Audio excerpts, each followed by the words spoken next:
Hello. Yes, before we get into the actual episode today, we have an announcement. Sam, what's our announcement? We made merch. We made merch. Yes, we have our first piece of commitment merch. It is an enamel pin that looks like our little monster logo guy. It's got a nice card back that looks like the frame too. You get the whole podcast logo if you buy this pin, which you can get at commitment.com right now. We have a new actual website thing, not just a link tree.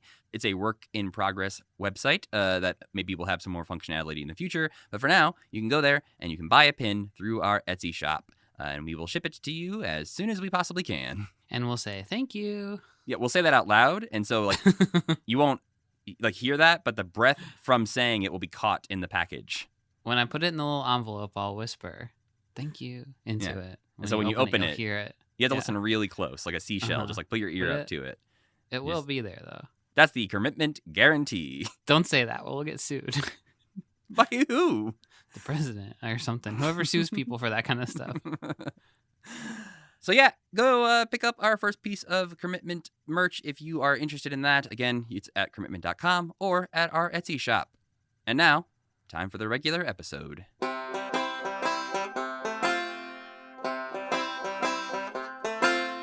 Why are there so many shows starring Muppets and dozens of movies too? They said they'd watch every one and they mean it. It's something that they've got to do.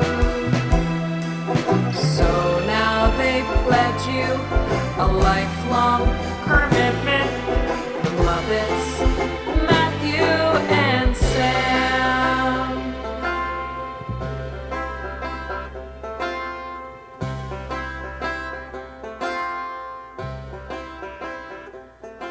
Welcome to Commitment, the podcast where two friends have vowed to watch all things Muppets. I'm Matthew Gatos. And I'm Sam Schultz. And this week we watched 3 more episodes of The Muppet Show that aired between November 2nd, 1978 and November 16th, 1978.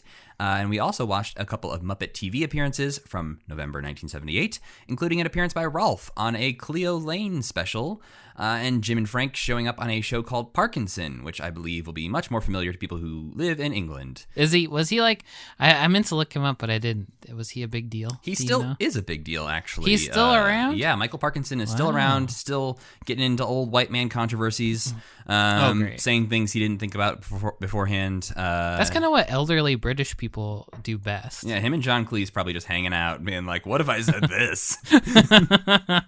Yeah, they got a Twitter DM going, the worst Twitter DM of all time. Yeah, there was something, I looked up Michael Parkinson kind of briefly for this, and there was apparently in like the 90s or early 2000s, a very famous interview with Meg Ryan, where he was like super shitty to her during an interview, and they were very confrontational and awkward with each other. I didn't watch it because I knew I would not enjoy myself watching what sounded terrible. But apparently that got like drummed up again recently, and that's why he was in the news somewhat recently. Was he either apologized for that or wishes he could go back and change? I didn't actually look into it too much because, again, I didn't want to watch that super awkward interview. But apparently he is still very much in the public conscience, like doing this like interview old man British respected guy thing. Right. But we also watched a thing that is out of our timeline and also out of Muppet Wiki, as far as I can tell. I don't know what this clip is from. I don't know what's really going on here, but I was searching for some other clips for just part of the weekly research I do for this podcast, and I found a clip from the CBC's YouTube channel that is Frank Oz hanging out on some interview talk show with Cookie Monster on his lap and being interviewed in 1976. And I don't know what show this is. If anyone who lived in Canada in the 70s. Canadian, yeah, check this out and tell us. Because on YouTube, it just says CBC. And there's like a little intro. It looks like the CBC officially uploaded this and it just says CBC. They didn't put what show. Maybe they don't even know. Yeah, at the top it just says Retro Bites. So you can tell it's like a throwback thing that they're celebrating. But it does not say who is interviewing him. or what this show is, but it's Frank Oz on some show in 1976 that I can't find any information about. But because I found it, and because it is in our chronological timeline of Muppet appearances, we have to watch it. So Sam, what'd you think? We don't often see Frank Oz alone on talk shows. No, have we ever? I don't know, actually. This might be the first time we have seen Frank Oz on something by himself. I think there have been times where he has been by himself on things, and we just haven't had the clips, because by this point they've been on the Today Show like 60 times, and we've seen like 6 of them. So it's one of those things that I think we just haven't seen. But it was interesting to see him. He was weird, man. He was being weird. I feel like he's so cool when he's got a puppet on, maybe. Or like when he's being like a Grover or Bird or something, and he can like, I don't know, he can like make fun of people maybe a little bit more freely than he does as himself. But he had like his hand in his armpit the whole time. He was like scratching his breast for some reason. Yeah, he had a lot of nervous tics, and I understand he's probably on live TV, or at least like a big TV but show. It's Canada. It's not that They got like 12 people up there. But yeah, he starts off, you see Cookie Monster sort of in a pile on his lap as he is doing lines with Cookie Monster, doing some jokes. Obviously, there's not a second person there to be Cookie Monster's other hand, so it is like a little bit of a deflated looking Cookie Monster. But very quickly, Frank Oz sort of asks if he can put Cookie down, because he has this compulsion to use Cookie Monster if Cookie Monster is there. Like, he can't not talk as Cookie if Cookie's on his lap. Like, he has to put him away out of sight. Which seems so different. He said, I'm not schizophrenic enough to be able to do both, which seems so different than Jim, who like is creepily good at just being at like bouncing back and forth and like talking to himself and like knowing who the question's for. But Frank seems the opposite, where he's like super uncomfortable being seen and being a Muppet at the same time. Yeah, I think the best example of that we've seen with Jim is the one when he's on the Tonight Show describing what Kermit is made of and how he was first built. And like, he's answering that question. He's fully focused on giving that answer, while at the same time, Kermit on his hand is reacting in real time to Jim's comments. And so Jim is essentially performing as himself and as Kermit at the exact same time. And so he clearly has that skill that just looks effortless when he's doing it, whereas Frank clearly here is trying at first to bounce back and forth between Cookie Monster and himself, and acknowledges, hey, I'm not good at this, so I'm gonna put him throw down. Cookie Monster on the floor and be a normal guy for a while. Well, yes and no. Yeah, that's true. Because all Frank wants to talk about for most of this clip is getting cookies in his hair. Yeah, he keeps compulsively touching his head for some reason, and then explains that every time after he's Cookie Monster, he seems to just have this inbuilt reaction where, even though Cookie Monster was not above his head, he is afraid that he has crumbs all over his head because of all of the cookies that Cookie Monster eats. Then he tells a very boring story, frankly, about hanging out with Julia Child and making cookies and then pouring cookie batter down Cookie Monster's throat and having cookie batter all over his head. And it's unfortunate, because that made me try to seek out that clip, and it seems it sounds great. It may have just been a live performance somewhere for something, because I can't find any pictures or video from Julia Child and Cookie Monster hanging out. But he's not the most charismatic at this point in his career. I think we see Frank later on in interviews and things. He gets a little bit more comfortable on TV, but I think he likes having Jim also to be like, you dipshit. You know, like we said before, to be like the crumb bum and to be like the antagonist a little bit. And when it's just him, he like needs somebody to bounce off of, maybe. When Jim can just talk about boring shit all day long, even once you wind him up. Yeah, maybe he doesn't have the ability to like read the social cues of like, no one wants to hear about me editing my Oscar-nominated short film from 20 years ago. Whereas Frank Oz is like overly conscious of like, I don't think anyone wants to hear me talk. They want to hear Cookie Monster. I can do the Cookie Monster thing if you want. I can just leave. That's cool too. Yeah. But yeah, it was interesting seeing. I think we saw a glimpse of this on Dick Cavett, where we saw Jerry Nelson and Frank Oz both being a little less charismatic on camera than Jim is. Jerry Nelson especially turned entirely away from the camera. Yeah, which is again just fascinating because he was an actor before that, and I don't know if it was just like the pressure of being on Dick Cavett or being on a really like big live TV show that did it. But this, I think, just drives home the difference between Frank Oz the puppeteer and Frank Oz the person, because we've very often on this podcast complimented Frank Oz's puppetry skills and said that he's basically the best puppeteer ever.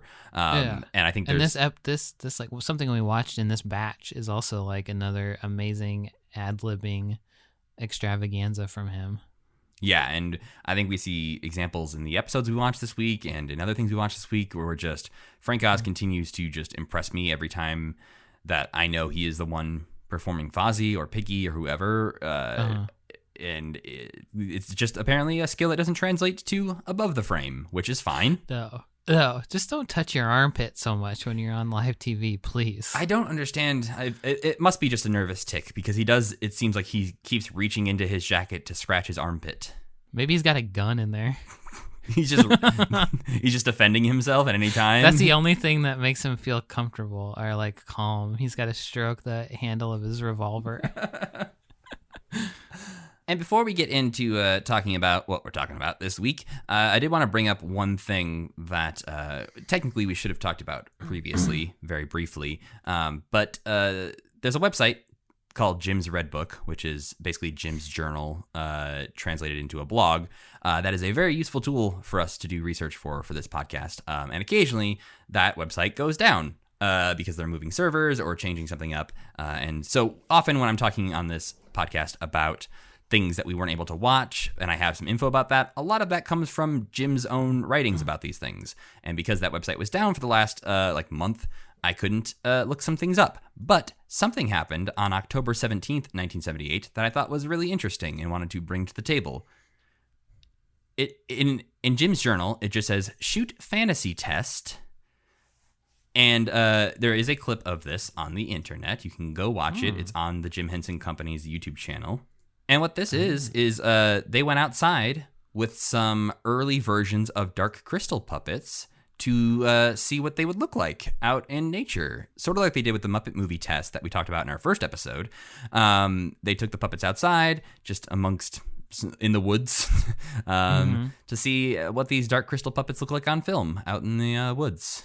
Do they film any of the Dark Crystal outside I don't think so. It feels like it's all on sets to me and in studios. But it's I think interesting to see that this is still a few years before the Dark Crystal is going to come out, and we are already seeing a lot of these puppets that look exactly like they will end up looking in the movie. This is cool. Yeah, and it's just, again, it's a nice little thing to see. I know we'll obviously be talking about the Dark Crystal later this year and have a lot to say about it. And there's some good documentary footage about the making of the Dark Crystal that we'll get into probably as well. But yes, this is a neat little clip just to see the very, very early stages of them starting to work on the Dark Crystal. All right, Sam, we should probably get to talking about what we're talking about this week. So why don't you go ahead and tell the people what we watched?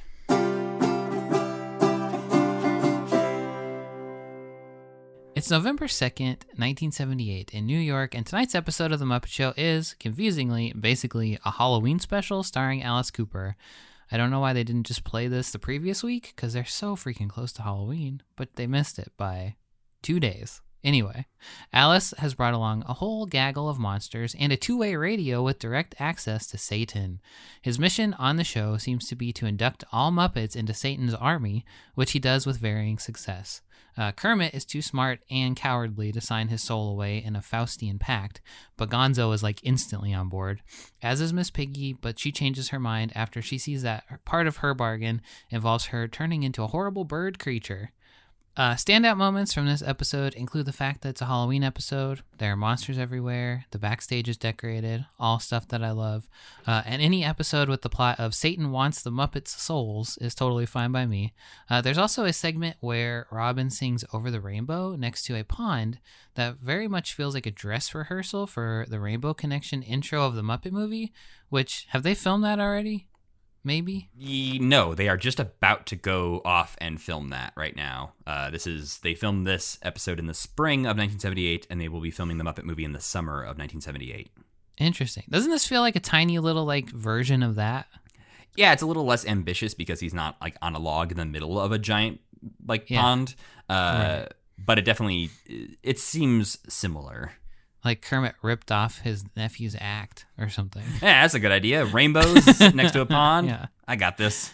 Alice Cooper is a horror-themed shock rocker who had hit it huge in the 70s with a lot of hits that still get played on the radio today, most of which he sang on this episode, like School's Out and Welcome to My Nightmare. He also allegedly bit the head off a chicken live on stage like a few years before this, but that's not really true.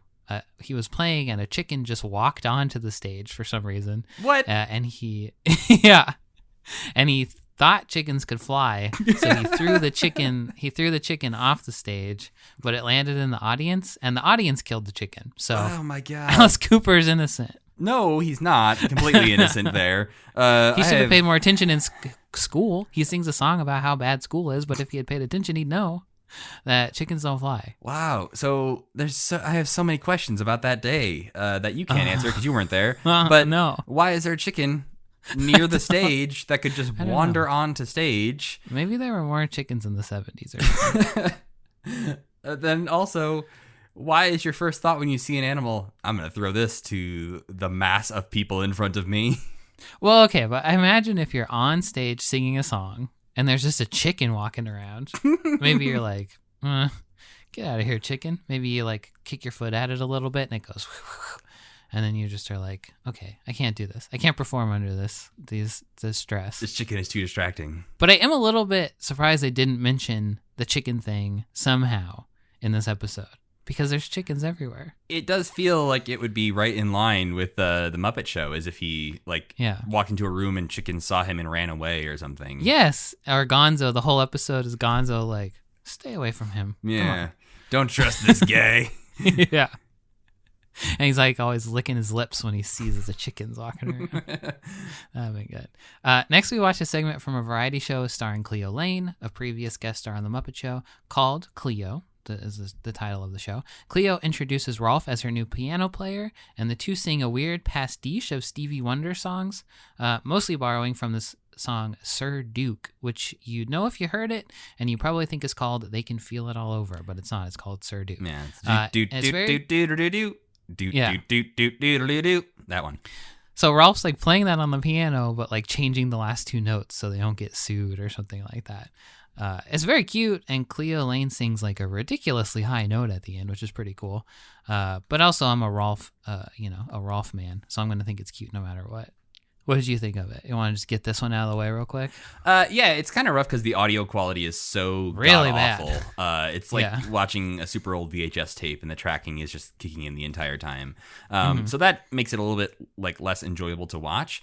And I did just the whole time was thinking like, this is just strange because it's really weird. It is like almost a parody of a Stevie Wonder song, but they're also singing about how Rolf is like Stevie Wonder a little bit. Or how he wishes he could be like him and be more simple or something like that. Yeah, and I don't necessarily get what's happening. This is the first episode of Cleo Lane's little miniseries variety show thing that she's doing.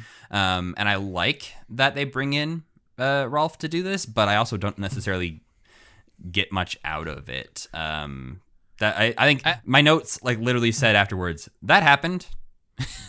I like when Rolf shows up on stuff because it does feel like maybe the guest or maybe the person asked specifically for Rolf, which is very cute. But also it's like an old established Hollywood star who's like kind of fallen on hard times, who just like doing a little cameo. Yeah, no, I think Rolf is the perfect one for people who were around to see the Jimmy Dean show. And I wonder if there'll be a point where we'll notice that stop happening, because we every so often we get a little glimpse of somebody inviting Rolf to something and treating him with like more reverence than the Muppet Show does.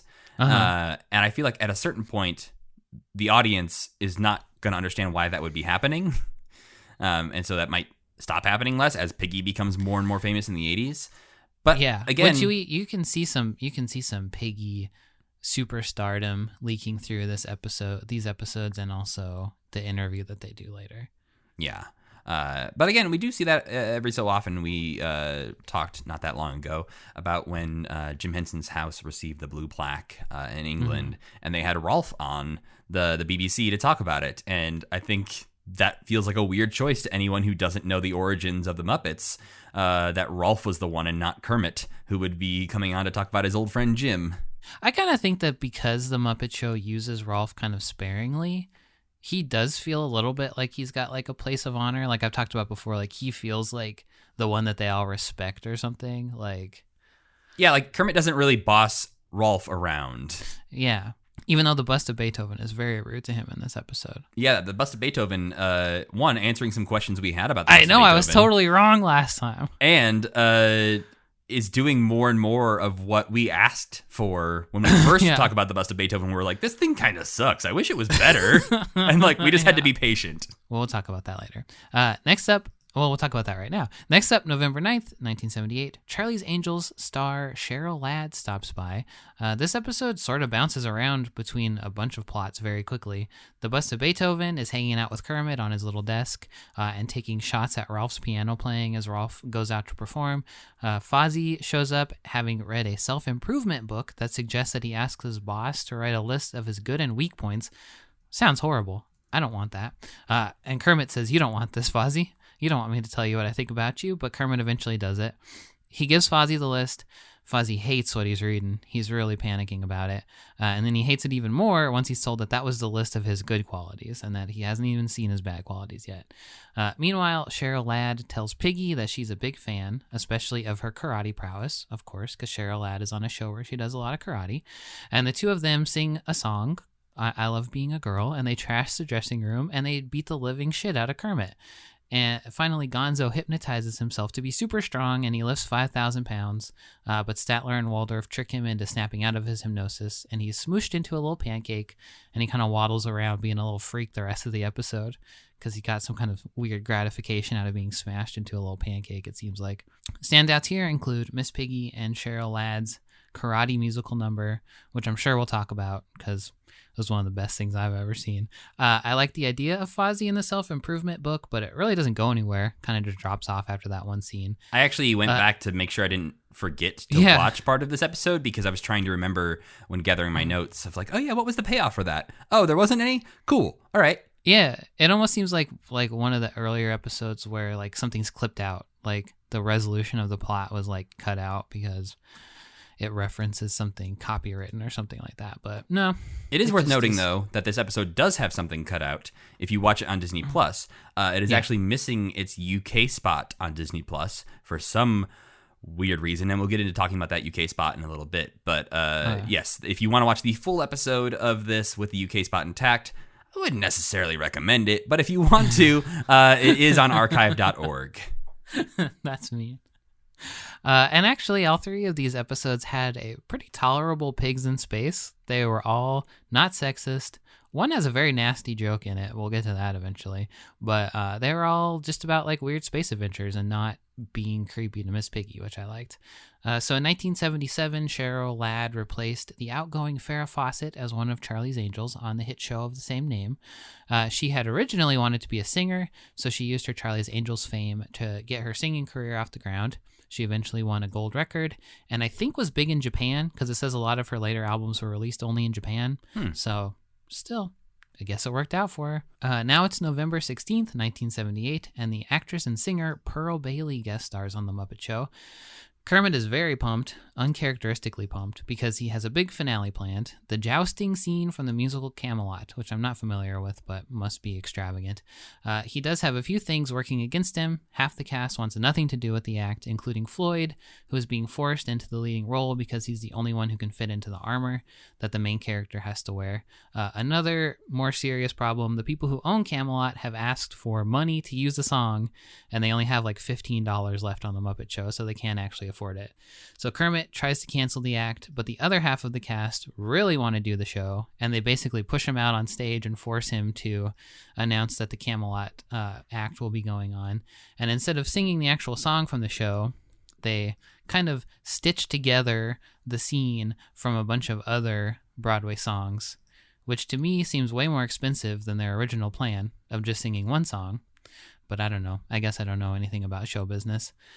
Standouts for this episode include basically like the whole thing. Pearl Bailey has an infectious energy. I think the plot is very funny, even though it probably didn't sound very interesting when I just described it. And the Camelot ending is like a big fun extravaganza. The Muppet Lab section is hilarious for reasons we'll talk about. And Statler and Waldorf are hanging out with a talking avocado for reasons that are never explained at all. But he's just an avocado with sunglasses on, and they're like, "What'd you think, avocado?" And he's like, "I hated it." And then they love that. They think it's so funny.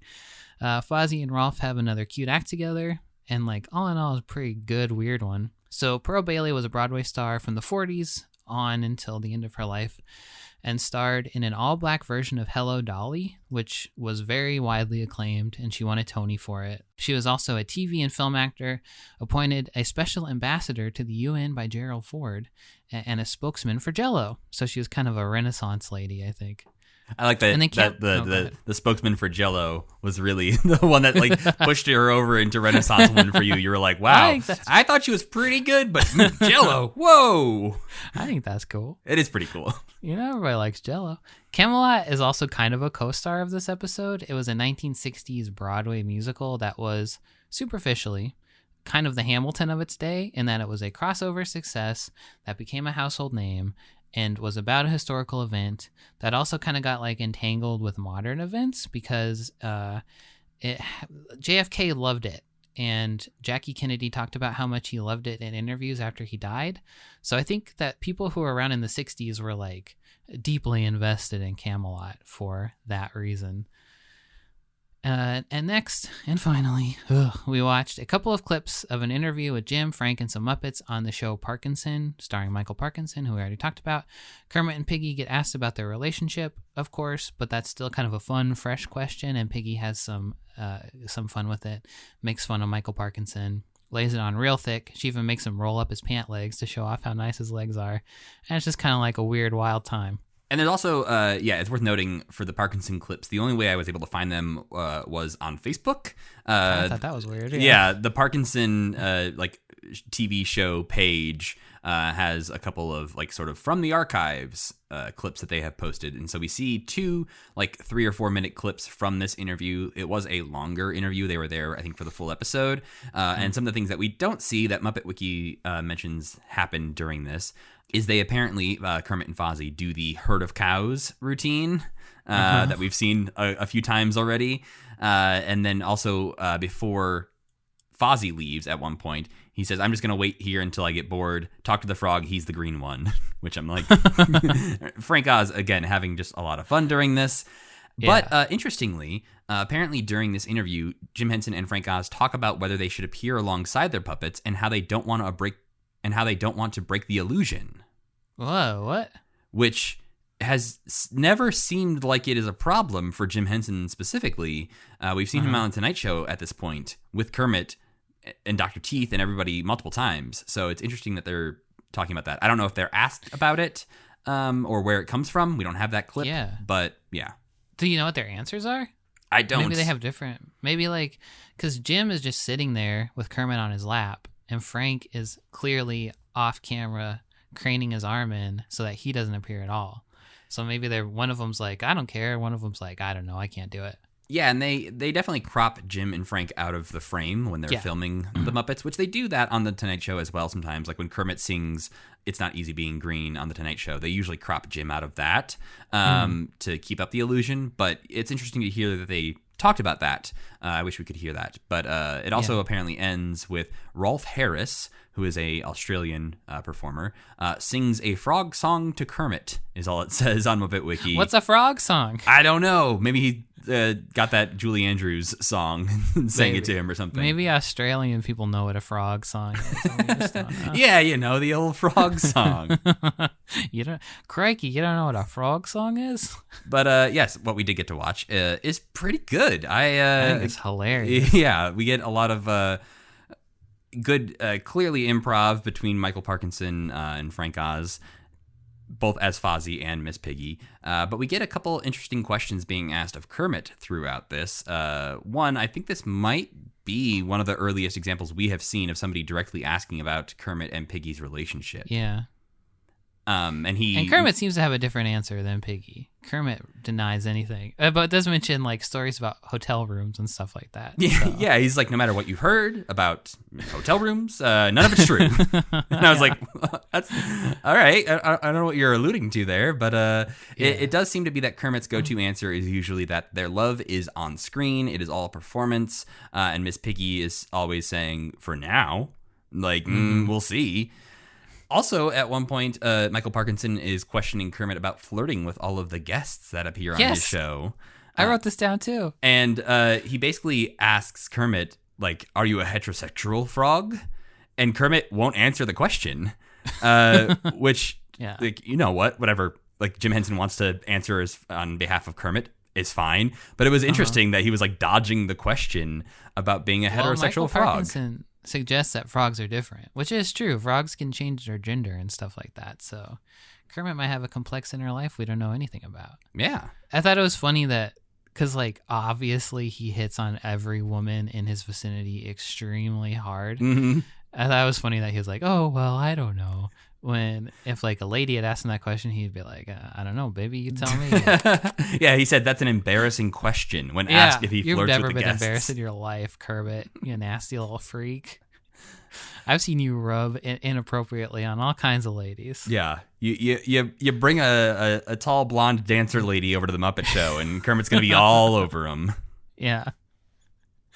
But yeah, the Miss Piggy in this was so funny, and it's just like it's such an easy little trick, but the way that Frank has like the two different voices for Miss Piggy, where she's got the sweet voice and then she's got the like lift him up, kid. That makes me laugh every freaking time when they're talking about his legs, and she's like, I heard you have the most beautiful legs. I'll lift him up, kid. That's all. I just love that so much. It's like when she like threatens to like tear Kermit in half, and these are like little moments that you feel like wouldn't happen on the Muppet Show, that he gets to like let loose on a TV appearance a little bit more.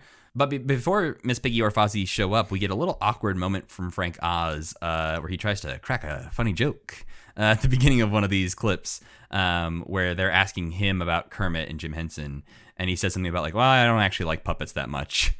Yeah. And Michael Parkinson's and like, it does seem like, why? And he's like, oh, I'm just kidding. I'm sorry. Yeah. That was but I'm just like, oh, Frank, you tried, but you like half committed to the joke. Yeah. And you seem like a cranky enough fellow that maybe you do hate everything that you do. I'm not really sure. Yeah. Like maybe Jim's blackmailing you into being the best puppeteer ever. Or it's just the only thing, it's like the thing you're good at, but you don't, like you have dreams of being something else. You want to be a cook or something, like a chef, but you have or a to film be a director Muppeteer. in the Frank or a film in Frank Oz's case. That's true. But yeah, there's also another thing that from this time period that we could not watch called Hip Hip Parade. That's a really great name for a thing. It is. It's from November 21st, 1978. It was a primetime special. It was just made to promote the Macy's Thanksgiving Day Parade. Ooh, cool. So this was shown on PBS throughout the week of Thanksgiving, like leading up to Thanksgiving. And it was hosted by Fozzie and Kermit. What, the whole thing was? The whole thing. And apparently this is a look behind the scenes of the parade and answers questions about like who makes the floats and shows off the behind the scenes of the parade.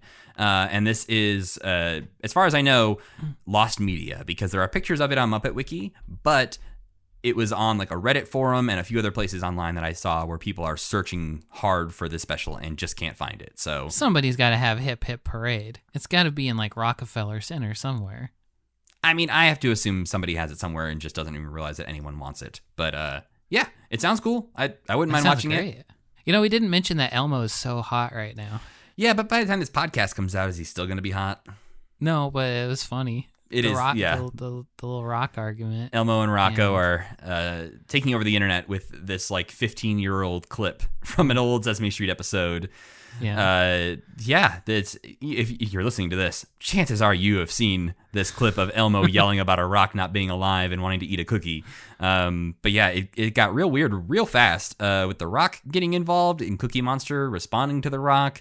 And Elmo's official Twitter was like tweeting about not really still being a big fan of Rocco. Which, if you go back and watch, there are a lot more clips than just this one cookie clip with Elmo and Rocco. And this was a thing for like 10 years of the Muppet Show, where Zoe has a friend who is a rock named Rocco, and every time... it's not more than just one episode's worth of Rocco? This is years and years of Rocco. Whoa. And every time Zoe and Rocco are around, Elmo's like, this fucking rock. Really? There He are hates Rocco? Oh, he despises Rocco. There's a time when Zoe's trying to throw a happy birthday party. I don't know why I said it that way. For Rocco. And Gordon is there and is gonna like sing happy birthday to a rock. And Elmo's like, hey, Gordon, can I talk to you over here? And like pulls him aside. He's like, Rocco's a rock, dude. And there's also... What are you supposed to be learning from it? I don't know. These seem like the most unhinged, like uneducational moments that I've ever seen from Sesame Street, where you are downright having Elmo yell about not playing make-believe. He's just like, tell Elmo how Rocco eats a cookie. Come on. And there's a moment where Big Bird gets involved and is trying to settle the debate. And then there's an episode where Cookie Monster wants to eat Rocco, and Elmo actually stops him from eating Rocco. Okay. And then eventually, Rocco gets married, and Elmo is his best man. Oh my God. Really? Yeah. And as far as I know, that was in like 2014. I think that's the last time Rocco was like really a part of the whole thing. What the hell? But yeah, it's a strange. I guess when your show's been on for like 50 years, you're like, what do we do now? No one's gonna notice if we have a rock and get married, right? That's great. Also, the paper towel roll clip that went around a couple weeks ago, which I feel like taught a lot of people that Elmo has had different voices over the years, which people don't seem to really realize. Yeah, that's also been coming out because I think most of the Rocco clips are from the Kevin Clash era of Elmo. But the paper towel roll, I believe, is a Ryan Dillon joint. I think that's a newer clip. And Ryan Dillon has actually talked about some of the times where what is hard to say as Elmo, and he said specifically like double L's. Often come out weird when he's trying to say them. And so the fact that roll ends up being like roll. Like, I feel like it's okay for him to have a little bit of a southern twang though, because his parents are southern, right? Aren't they? His dad's got a little southern drawl to him. Yeah. Louis. But there's also a very good clip that's also been going around, because just a lot of good Elmo clips have been going around this week, of one when he's on, I think, The Tonight Show with Jimmy Fallon or something, and they're cooking, and he says like balsamic vinegar or something like that. Vinegar. And he says it in a very, very New York accent. Vinegar. And everyone, Well, he's from he freaking lives in New York. He's from the Bronx. Yeah. Come on. But yes, it is always nice to see. It's like the joyful version of when Matt Vogel does something as Kermit, and everyone's like, when the fuck did Kermit change? And it's like 6 years ago, calm down. But it's the opposite of that, where they're just like, who is in charge of Elmo, and how is he getting away with this shit? He's lost his mind. Yeah, you're right. Elmo's real. Anyway, we should talk about the episodes now. I guess so. First up, on November 2nd, we had Alice Cooper. This is, I don't know if we're doing our star ratings this week, Sam, but it's great. Is this the one that you said is your new favorite episode? This is my new favorite episode of The Muppet Show. This is not the one I thought it was going to be. Ooh, yeah, I could rewatch this one over and over and over. Oh. What? I'm so confused. This is the end of the show. This is the last episode of Commitment. We're enemies now. That's what does it. That's the fight we have. It's just a slight disagreement about enjoyment of an episode. It's like, wow, wow, they really went downhill after that. I've been looking for an excuse to cut you out of my life, so we're gonna have the most boring behind the music ever. Yeah. It's worth noting for this episode, this is the very first episode that Steve Whitmire performed on. We had talked about previously in like release order, we've already heard Steve Whitmire and seen him performing, but this was the first one that he actually worked on in production order.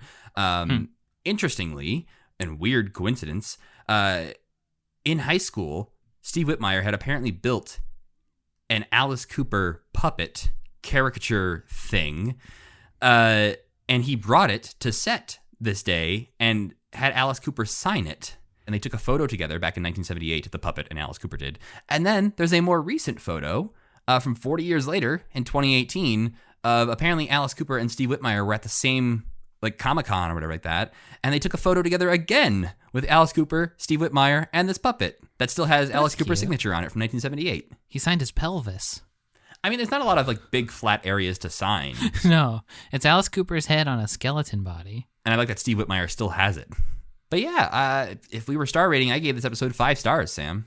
I gave it 3 because I like the I found Alice Cooper just a little bit more flat than I was expecting from him, I guess. And I did like this episode kind of like really moved. It cooked, you know? They just kept like, it knew what it was doing. It was like the Muppets are selling their soul to Satan. All the skits were about that. I think what really turned me off on it was that once a year day routine with all the monsters. Maybe just seeing Thog was a bad. I had a bad response to that, but in a lot of ways, I kind of felt like this episode felt like a season 1 episode. Not necessarily in a bad way, but just like it was a little bit more like zany maybe or something, or a little bit more like messy. And I did not like the School's Out, the last number, that much either. See, yeah, for me, I felt like this was delivering on the promise that the Vincent Price episode made. I felt that way too, definitely, yeah. Where you get a spooky guy to come host your show. It needs to be a spooky, creepy episode. It needs to be spooky the whole way through. And they finally learned that after 3 years, is to thematically base your episode around the host to a certain extent. Maybe the Cheryl Ladd one doesn't do that as well. But yeah, one thing I really liked was that Muppet monster whose head looks like it's made of knives. He was very cool. Yeah, he has a very un-Muppety look to him, and that's where we find out at the very beginning of this episode, Alice Cooper has brought his own monsters to the show. Yes. A Muppet monster band allegedly called the Vile Bunch. Right, which they don't actually get that name in this episode. That was later on, I think, in a magazine. Somebody referred to them as the Vile Bunch, and so that's just sort of the name they have. Yeah. As we have seen many times throughout the Muppet Show, the names of characters is not actually like their God-given name. It is they did a thing once and now they're that forever. Specifically, we find that again in this batch where Paul Revere the horse gets his name just because of, the song that says there's a horse right here, his name was Paul Revere, and we're like, oh, so I guess that's just now he's Paul Revere forever now. Yeah. But yeah, we start off the episode, like I said, Alice Cooper brings his creepy monsters in, and then during Kermit's introduction, the lights go out. Even Gonzo's horn thing is spooky because a ghost comes out of it. That's true. They keep on theme during this one. Yeah. And even though Kermit knows that this is a spooky episode, he is still very scared. But yeah, then we get a musical number of Alice Cooper performing his hit song, Welcome to My Nightmare, in a creepy crypt. He comes out of a coffin at the very beginning and then dances around with a ghost. They do a little synchronized dance routine. This part is very good. Yeah, I in my notes I put Ghost Dance, 5 stars so far. And Kermit rightfully points out after that number that the show wasn't this spooky when Julie Andrews was on the show. We have an off-screen sketch happening around this time that is very good. 2 characters that we have not seen before are going out to the stage to do a William Tell number. One obviously has the apple on his head. The other one is the archer in question. And arrows start to fly into the backstage set. I'm not entirely sure how they're doing some of these. They look very convincing. And one of them pins this contract to part of the backstage set. That is, again, as Sam mentioned, Alice Cooper trying to get the Muppets to sell their soul to the devil. They've even mentioned the devil multiple times and show like devil iconography and stuff. Yeah, they at first they try to sort of like dance around it, where they're just like, "Oh, your boss wants you to do this? Oh, you work for the big guy," kind of thing. Yeah. But yes, later on they do outright say the devil. Yeah. Then Gonzo comes out and he's like, "What's this?" And Kermit's like, "I can't be subtle with Gonzo. I'm just gonna have to tell him it's Satan." Well, first he's like, well, do you know about like the Faustian thing? And he's like, no idea. He's like, all right, I'll just lay this out for you. I did find it interesting that Kermit at first is not really, he's not buying this. He's like, yeah, sure, I want to be a rock star or an astronaut. And Alice Cooper's just like, well, write in whatever you want. Like, just give me that frickin' soul, dude. The William Tell act is pretty good. And when the kid comes back in and he's got the arrow through his head and he says, me in one ear, not the other, it kind of freaked me out thinking about the like reality of an arrow passing entirely through his head. But he seems fine. He doesn't seem hurt at all. Yeah, he's all right. It probably happens to him all the time. Yeah, if this is the only act they ever do. He's like, Yeah. At least it's not straight through the eyes this time. This next one, I bet you like this next one. Yeah, weird germ guy. I produce a show about microbes, Sam. It doesn't make me a weird germ guy. You love germs. You want to kiss them. I mean, we all do all the time, Sam. You have germs on your lips so. right now. Mwah, mwah. Look at that. But yes, we have a Muppet Labs sketch, which I actually noticed in our last batch of episodes. We had no Muppet Labs or Pigs in Space in all three of those episodes. Yeah. But this time we have both throughout. And this one is a new germ enlarger that Bunsen Honeydew has created because, microscopes, why do we need them anymore? We can just enlarge these germs to study the species under the microscope. Yeah, Speaker, in fact, throws the microscope over his shoulder because it's trash now. Yeah. And Bunsen says that's coming out of his pay. They had some great interactions this time. I loved these two in this batch. And yet, for some reason, Bunsen Honeydew's first choice for the first germ that he's going to try and enlarge is Streptococcus, which is what causes strep throat. It is not good for humans to be around, even when it is tiny and on a microscope. But they're going to enlarge it large enough that it tries to murder Beaker. Yeah, it kills Beaker. I loved this one. I think they could have pushed it even farther. I would have liked to see more germs enlarged. This could have been like the basis of a whole episode almost. I think. Yeah, they could have kept coming into the backstage area of like different germs coming in because this germ's pretty simple. It's pretty much just like a bunch of plastic wrap and some shiny paper or something that makes it look like a germ. But yeah, I think if they kept showing up throughout the show, and Kermit was mad with Bunsen and Beaker for causing this infection of the backstage. Like an at the dance with like tardigrade dancing with like one of those like crystally looking viruses and making puns about it. That would have been cool. Yeah. Or like a veterinarian's hospital where they're like operating on a big germ or something. Come on. But they got a lot going on in this episode, Sam, because this is, again, That's true.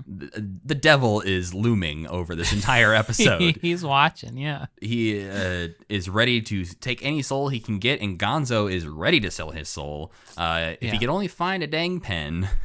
Yeah, so he would sell his soul for a pen. Very accurate to Gonzo's character that he would, at the drop of a hat, sell his soul. He would enjoy the eternal tortures of hell. So there you go.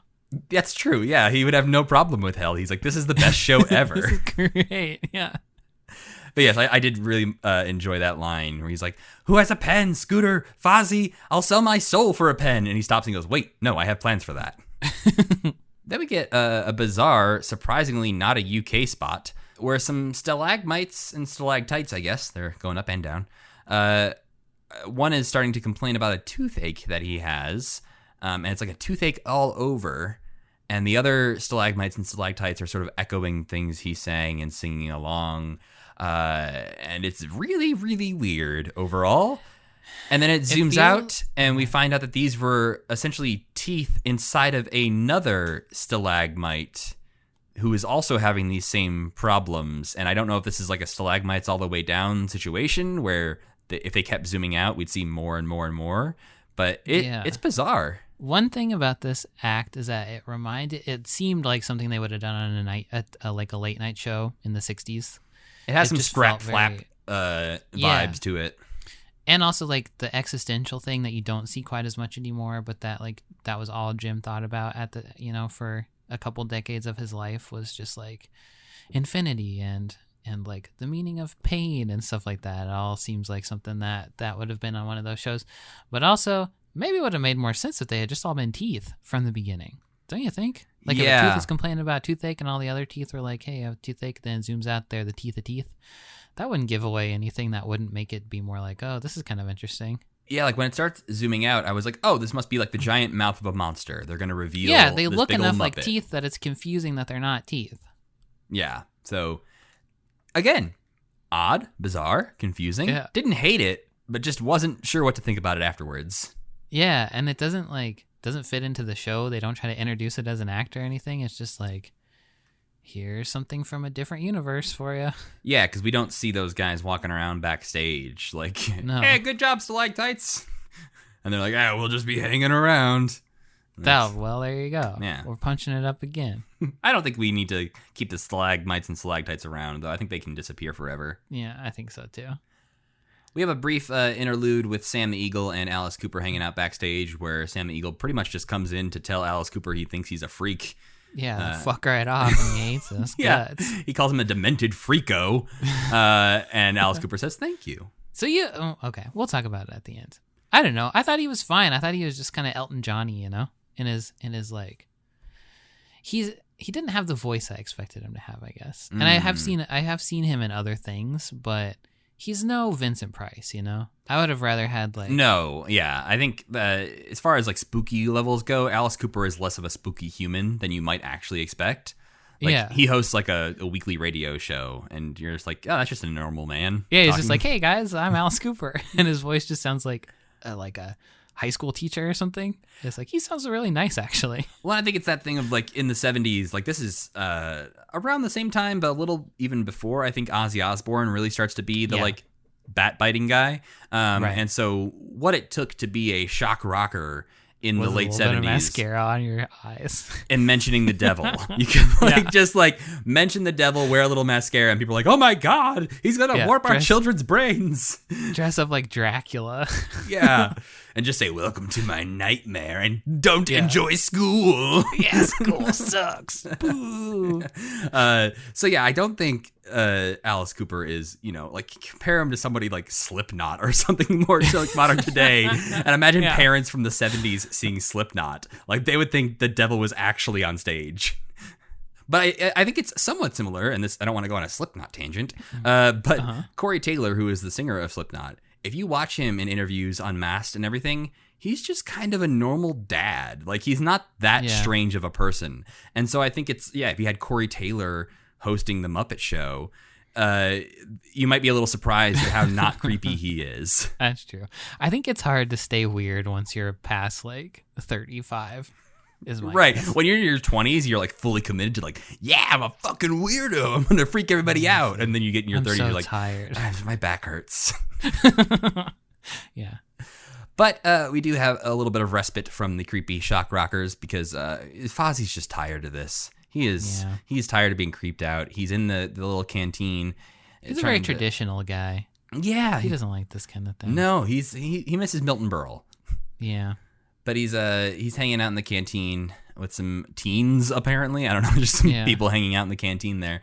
But they all have fangs, and that just pushes Fozzie over the edge. He's like, God damn it, I need some joy. I need something pleasant. Just have one nice thing. Yes, and then Robin's like, here I am. I've been waiting by this pond for you to say that, Fozzie. And yes, this is when Robin sings Somewhere Over the Rainbow. And honestly, I was waiting for something monstrous to happen to him. It seemed like a big monster was going to pop out of the swamp and eat him. I was kind of scared. Yeah, I was waiting for an alligator or a monster or something to come in and devour Robin. But no, this is just a little moment of joy in the middle of this creepy episode, which I also, I also kind of like that. It's a little for contrast. There's a fun little gag in this episode where we have a candle that seems to be haunted creeping up on Kermit. And he blows it out and does his thing where he turns to the camera and says, think about that, folks. Yeah, I like that a lot. Because if you think about it, Kermit does not have breath in his lungs. Dude can't blow. He can't blow. And I'm curious sort of how they did it, because I think with the time in the first episode of The Muppet Show where he drinks milk out of a glass, there's obviously a hole in the bottom of the counter where the milk is coming out of. This one is a little bit more, I guess it's less obvious of how they did it. I'm assuming maybe just somebody off stage has a big old fan or something that they blow on. I guess so. I think the smoke blows like the right direction, though. It blows away from him, right? I think so. But I don't understand exactly how they did it. I would argue that this should not be the UK spot. The skit that follows after this, the Somewhere Over the Rainbow, should definitely have been the UK spot. Or the teeth thing. I think either of those or the teeth thing, would have been a better UK spot because they don't have anything to do with the plot of the episode. Whereas this is, it's all the monsters hanging out backstage. I think it's very nice to see Thog return to his brethren. and reunite with Frackles and Monsters. To go back to being a Frackle where he belongs. Right. Seeing him backstage is alarming because he is just so large. So large, yeah. And that's Steve Whitmire, it says in the credits. Yeah. Apparently, it was like, hey, it's your first day. You're Thog. Good luck. Yeah. What's his name was sick of being Thog. He needed a new low man to give that responsibility to. Yeah. Who was it before? Jerry Nelson. Yeah, Jerry Nelson. And Jerry Nelson is playing one of the other monsters in this number where they're singing Once a Year Day. But you referenced this earlier. I think you said you did not like this number? I think it's fine. I think it just feels this feels a little season 1 to me. Because there's like a ghost number that's almost exactly the same in season 1. In the Vincent Price episode, I think. I mostly liked it because I love Blue Frackle. He's one of my favorite Muppets. But I don't know. Thog coming out at the end, he's not very scary. They could have picked a scarier guy. Sweetum's a scarier than Thog. I think Sweetum's, yes, is scarier than Thog. But Thog is so big that he could crush you pretty easily. I guess that's true. It was fine. It didn't like blow my mind. The next part I was not crazy about. It's a little weird. We have this creature called Beaky performing with Alice Cooper, who is just, it seems like all the Muppets fell into a shredder, and Beaky was what was left over.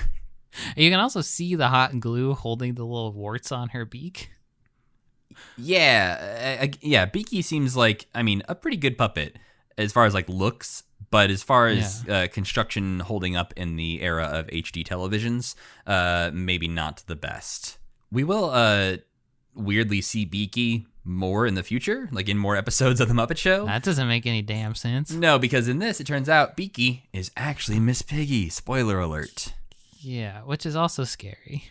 Yes, the fact that apparently Piggy temporarily sold her soul to the devil. Yeah. And that's for some reason transforms her into this terrifying bird beast. Yeah, and she and Alice are very cozy together, giving little smooches, and she's sitting on his lap. I don't we call out Kermit all the time for flirting with the guests, but Piggy is just as bad, if not worse at times.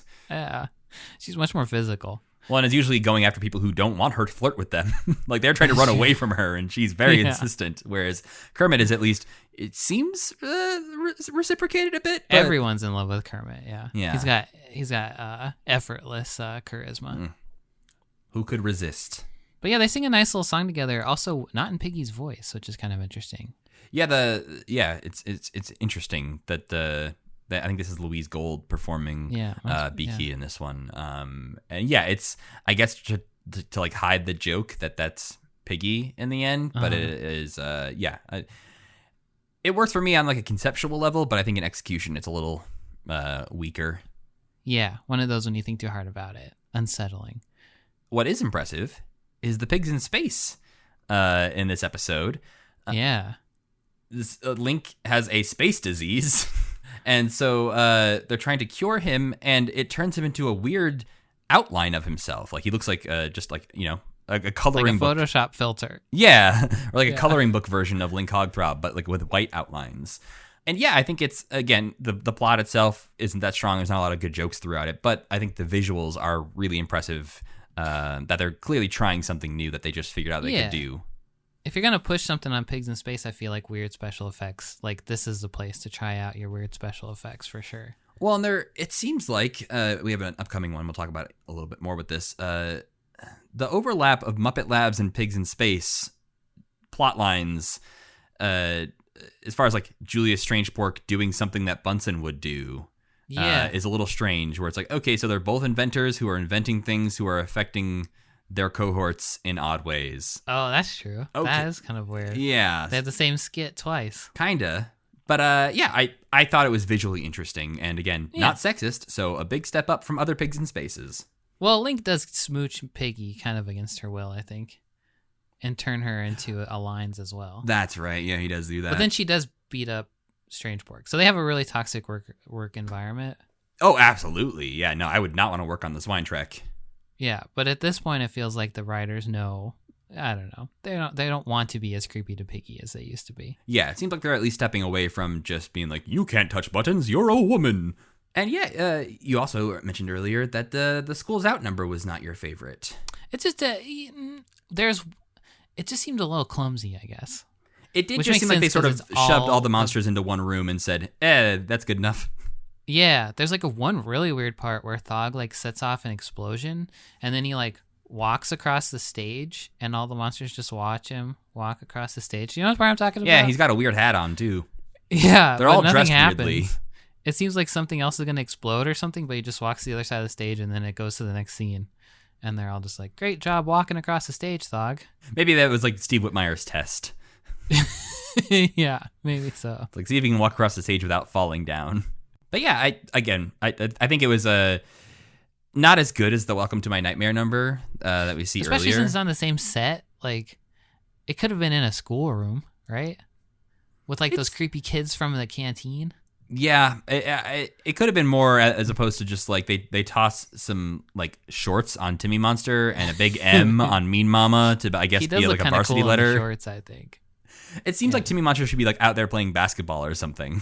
Yeah, I like that look for him. It also again raises the question that you brought up on this time is like, oh, if they're suddenly wearing clothes, that makes me think about the times when they're not wearing clothes. Yeah. If you have enough hair, I don't think you got to wear clothes. Let that be a lesson to everyone out there. Yeah. If you're hairy enough, you're good. Just It walk around covers it naked up. all the It's time. natural underwear. Come on, it's fine. But yeah, this episode again doesn't really have like a huge, like surprisingly, not like a plot line that needs to wrap up in the last scene. Other than Gonzo does come out and say that they have a giant bill from the special effects department for this episode. Something even scarier than a pact with Satan is a giant bill. Right, which does make sense. They have some fire earlier in the piggy scene. There's the pigs in space scene. Even has the cool special effects. So Yeah, there's lots a lot of going fading on. in and out, stuff like that. They got a rainbow that they added in during the Robin number. So Yeah. I think this one probably did actually cost a little more than the average episode. The next episode we watched was the Cheryl Ladd episode from November 9th, 1978. Off the top, I gave this one 4 stars. Sam? I gave this one 3 stars as well. It was a little too scattered for my taste. It is a little scattered. I think there are some moments in here I don't really enjoy at all. But there are enough highlights for me that it lifted it up a little bit. Oh, yeah. Now that you mention it, there's a couple of numbers that I'm like, definitely could have done without that. I think in my notes said 3.5 or 4 stars because there's a few things that I was like, can I really give that 4 stars? 4 But is high. I also, wasn't even... again, similar to our Muppet ratings, I had the realization of you're spending too much time worrying about what you're going to rate this episode on a podcast where the ratings don't matter at all. Well, I think it's very important. I think it gives us a nice understanding of what each other felt about the episode, but at the end of the day, if I said 3 or said 4, the conversation's not going to be that different. No, those numbers are basically the same. Yeah. So yes, I liked it, as I did with all the episodes in this batch. But this was around the same time as you mentioned. Cheryl Ladd is on Charlie's Angels, and she's about to or just released her first album. She had at least released her first single. She was previously the singing voice on Josie and the Pussycats. I don't know if she was Josie, but she was one of the She was Pussycats. Melody. She was the drummer. I think she was maybe just the talking voice of Melody. Oh. But yes, she did have her first album coming out around this time. Why were you so disgusted she was Melody? What was that face you made? I mean, you got Josie. Yeah. Like, if you're not Josie... The other ones are cool, too. In the movie, especially, they're all cool. Well, yeah, but Josie's still my favorite in the movie. That was my, biggest childhood crush. But this episode opens up with, for some reason, Lunch Encounter Monster has stolen Cheryl Ladd's clothing. I want to know, what led up to that moment where, how did she not notice Lunch Encounter Monster coming in and just stealing her dress? Maybe he came in and said, hey, can I wear your dress? And she said, okay. I mean, sure. And then she was like, just take it off before I have to go on the show. And he's like, all right, I'll try. Yeah. I can't make any promises. I'm huge. But the opening number in this one, I think, is my low light of the episode. Yeah, me too. It's a very confusing, quote, steamy jungle number. Yeah. Is how it's introduced. They're singing a song called True Love.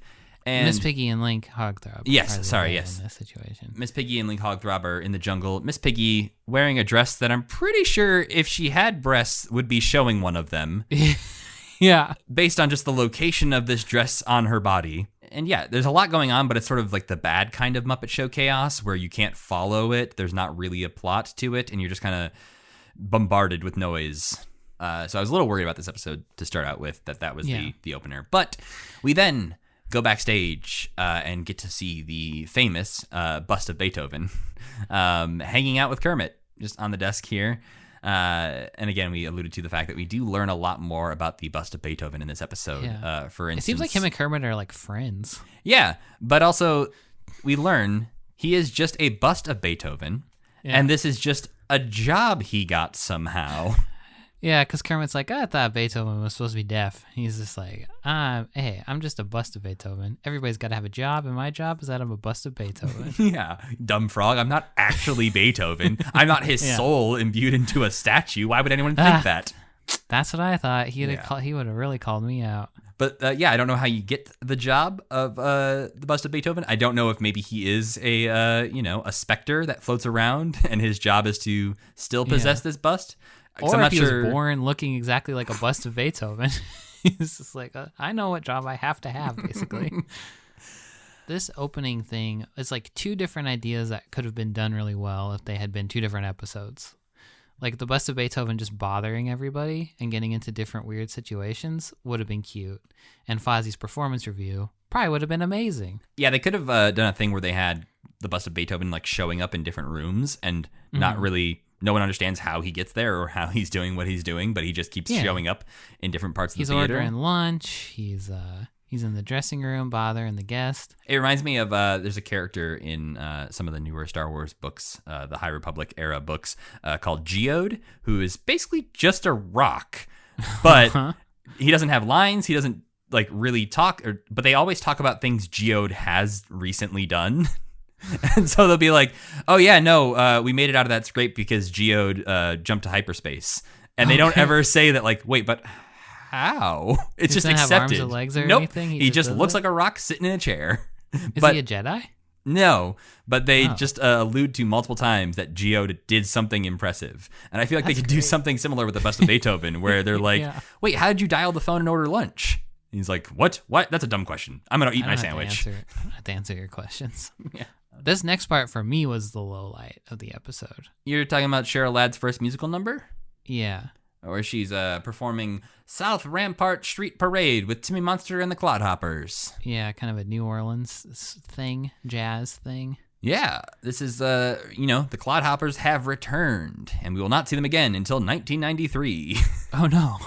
I did like that they built a set that the Clodhoppers could be on that didn't just have to be a black void. That was, I also appreciated that. That was like, when that set popped up, I was like, who's going to be on that? Because clearly it's made to be a black backdrop to hide some puppeteers. Yeah. And I thought it was a cool use of them. They seemed a little clumsy this time, and it basically was a pretty lady dancing with a monster act, which I do not like. Yeah, I didn't love it. I like seeing the Clodhoppers back. It is interesting that I don't think we will see them until 1993. They show up in a Royal Variety performance in 1993, and then once more on Muppets Tonight in like 97, and then I think that's kind of it. They just sit in a closet, and somebody's like, I saw these weird blue puppets in the closet. Can we use them? Yeah, sure. Strap it to your legs. Have fun. They're 40 years old. Knock yourself out.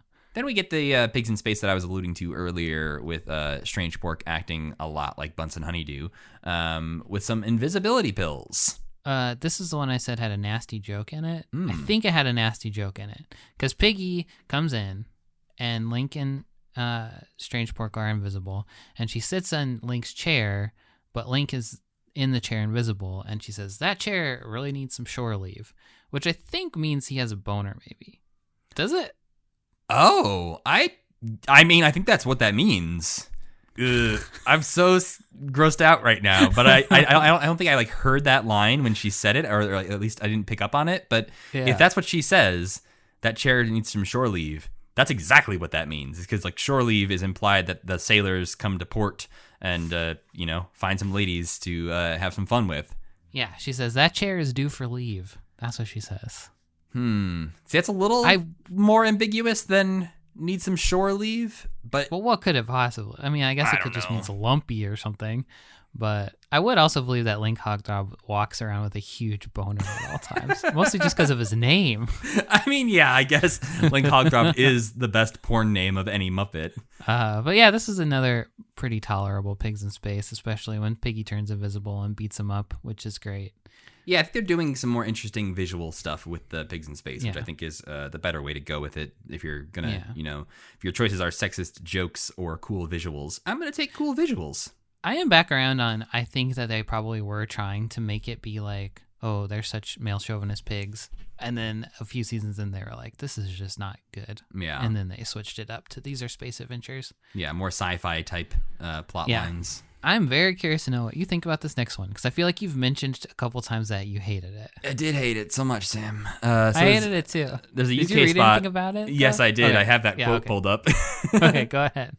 There's a UK spot in this episode that is Scooter digging underground. It starts with a couple on a picnic, and they hear some noise, and then we pan subterranean. We see Scooter down there in a miner's helmet digging underground.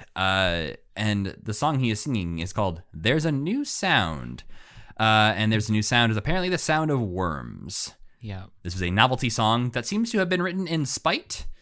When I looked into it, it was basically like two guys tried to write a bad song. Yeah. And it's almost like the song. It's like the song that never ends kind of situation. Yes, it is the same chorus that just repeats 5 times and gets higher and higher pitched every time.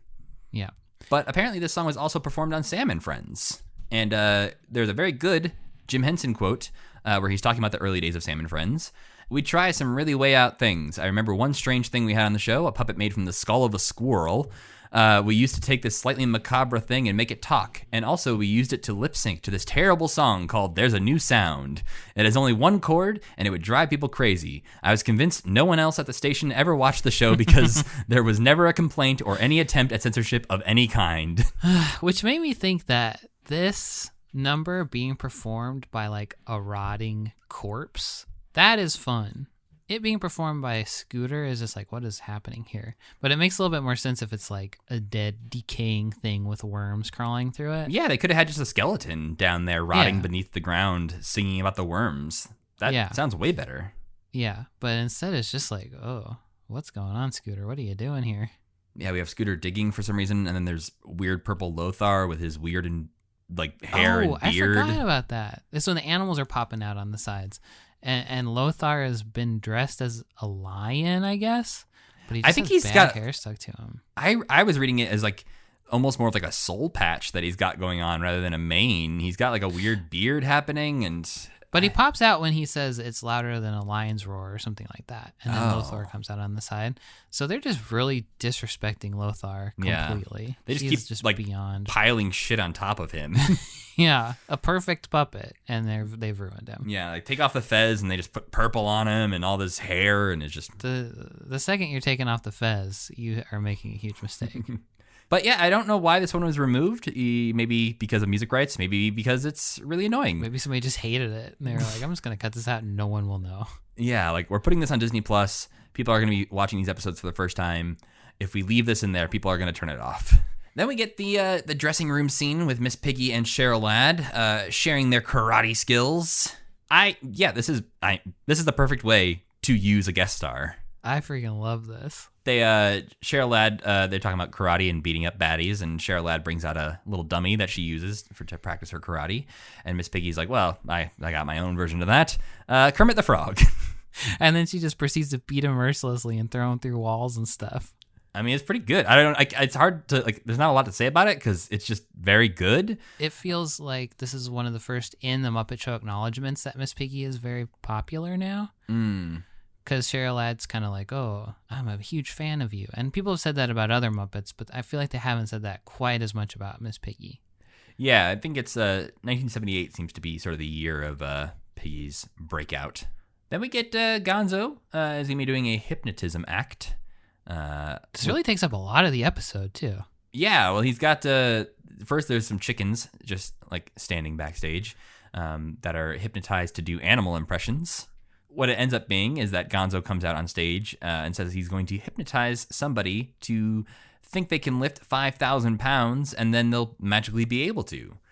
And to be fair, his theory does hold true. This does work, but he decides to hypnotize himself because of Statler and Waldorf's taunting. Which I love them. I liked them taunting somebody else. Like, they've taunted guest stars and Fozzie, but it is fun to see that they're there and they hate everyone equally. And maybe not particular. They hate Fozzie particularly, but they're not above heckling everyone else too. And Gonzo, unfortunately, does crush himself nearly to death because he snaps, which breaks his own hypnotism, and is crushed by 5,000 pounds. But again, it's Gonzo, and he's a Muppet, so he, of course, survives. He's just going to be a little flat for a while. I like when he tells Kermit backstage, it was a triumph. Yeah. Well, again, we alluded to the fact that Gonzo loves pain. He is definitely the Muppet. Freak. Yes, a little freak. He loves being squished like a little pancake. That should be the end of Muppets from Space when Gonzo's trying to figure out what the hell he is. They're just like, you're a little freak, dude. You're just a little freak. That's it. That's all you are. You're a little freak. Enjoy.